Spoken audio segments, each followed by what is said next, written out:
So we're looking at the balance of the probative value of evidence against the potential prejudicial impact of that evidence. And in the case of United States versus Hitt, what we're looking at is a prosecution for an unlawful possession of an automatic weapon.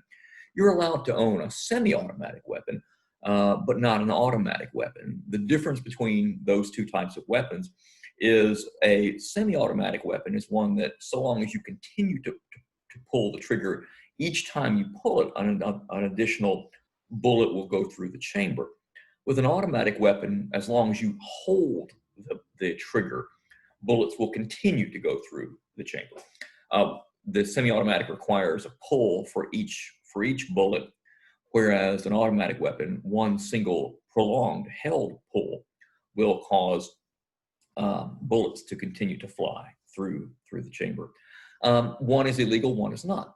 However, semi-automatic weapons can be made into automatic weapons by changing the interior working mechanism of the gun. And in the United States versus Hitt case, the question was whether, in fact, the defendant possessed a weapon that had been modified, that had been a semi-automatic weapon, had been modified to make it a fully automatic weapon, which would be illegal to possess. So in Hitt, and we'll pull this up just to show you where it is in chart of course, share.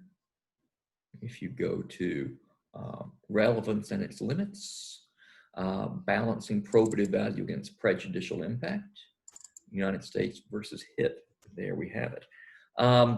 In this case, the defense had an expert who had fired the weapon, and the defense expert had said that it would not fire automatically. The prosecution's expert said that it would.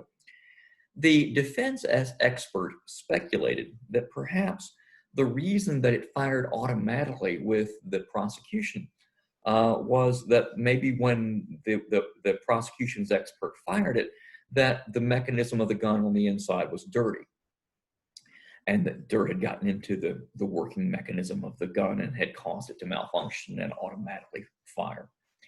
In order to rebut this testimony, the prosecution sought to offer a picture of the gun that showed that it was clean.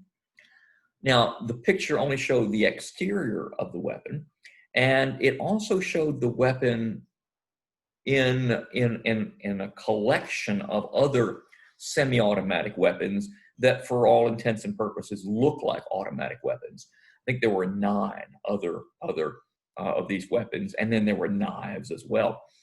And the question on the appeal was whether this image of the weapon with these other, as Judge Kaczynski described it, scary-looking weapons, would cause the jury to think that the defendant in this case was just a scary person. Would sort of our fear, or a fear that a lot of people have, of weapons that look like things from the battlefield rather than things from the turkey shoot, would the fear of jurors of these weapons cause the jury to convict the defendant on the basis of the fact that they think he's scary for possessing all of these things, rather than on their conclusion that in fact he did possess a weapon that would automatically fire.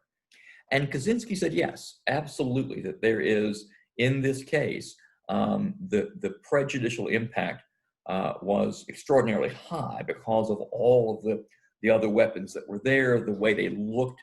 And also he noted that the probative value of this particular photograph was extraordinarily low, because the photograph was of the exterior of the gun, not the interior of the gun.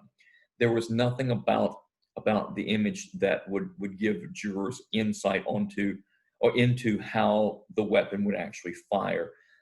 If there was a problem with dirt in the mechanics of the weapon, it would be because the dirt was on the inside, and there was nothing about the photograph that showed that. And so Judge Kaczynski holds in this case that extremely high threshold of admissibility, or that extremely high presumption we have that evidence that is relevant will be admissible, that was overcome in this case. 403, as we looked at in our last video, requires that the potential prejudice substantially outweigh the probative value. And so here he does two things. One, he says, look, there just isn't that much probative value here at all. And then when the jury sees this, they will be inclined to think he's a scary guy who perhaps should be separated from society, or at least some jurors may have that particular bias. So this is an example where the court held that 403 under 403 that there was enough prejudicial impact to overcome our strong presumption that those things which are probative are admissible. And here, in no small part, that was true because the probative value was so low. Again, you might think of this case as a simple relevance case. What possible relevance could the exterior of a gun, an image of the exterior of a gun, have to show what the internal working mechanism was like? And I think probably before you had this class, if you were just trying this case, knowing what you know from television about the rules of evidence, you might say, what's the relevance of this testimony or of this image? And that would be a perfectly reasonable question. But as this case illustrates, there's some small, tiny, any tendency to make a fact at issue more or less likely. Sure, there's some small tendency that the clean exterior of the gun might suggest a clean interior, but that's very low.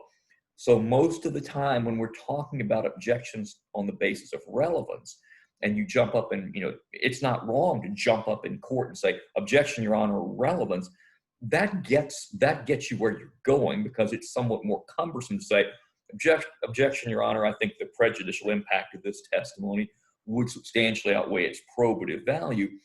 Get the relevance objection out quickly. In this case, you could just jump up and say relevance, and then when pressed, call for a sidebar and say, wait a second, Your Honor, this is, and then go into how that whatever minimal probative value this would have, it's outweighed by the fact that this particular defendant would be seen to be a dangerous, scary guy.